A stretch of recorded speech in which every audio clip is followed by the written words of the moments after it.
Ownership issue. Nakaranas ka ba ng ganyan sa iyong account? Ano ang gagawin kapag may ownership issue? Na-experience ko na yan. Isa sa aking mga video ay nagkaroon ng ownership issue. So, ang ginawa ko, nag-dispute ako.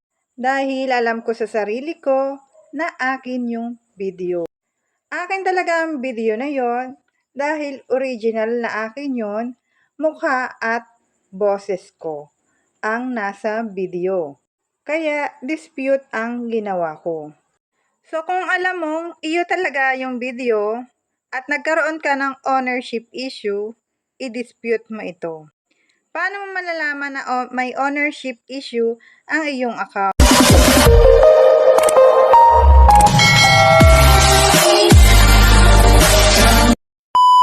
Ko kasi dito lumalabas.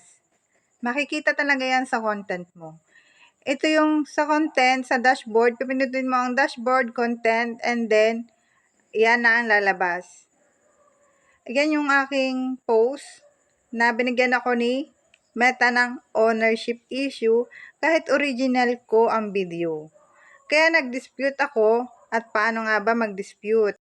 Pinuntahan ko ang video na yan, yung tinutukoy sa akin ni Meta, at ito ang nasa itaas nito. May ganyan. So, itinap ko lang yan, at ito ang lumabas.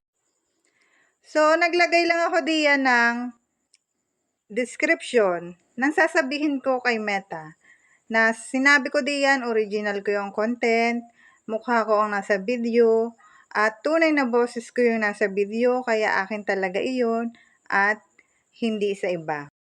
At kung naglagay ka na ng paliwanag kay Meta, dito sa ibaba may nakalagay diyan na submit. Then masasubmit na yan kay Meta at maghintay ka na lang sa kanyang notification sa'yo kasi ayan ay i-review niya pa. So sana nakatulong ang aking tutorial na ito about sa ownership issue. Manatili sa aking account para sa susunod kong tutorial. Baka sakaling makatulong ulit ako sa iyo, at kung nakatulong ako sa iyo ngayon, baka naman ma-share mo ang video na ito para marami pa tayong matulungan. And don't forget to follow for more tips, advice, and tutorial.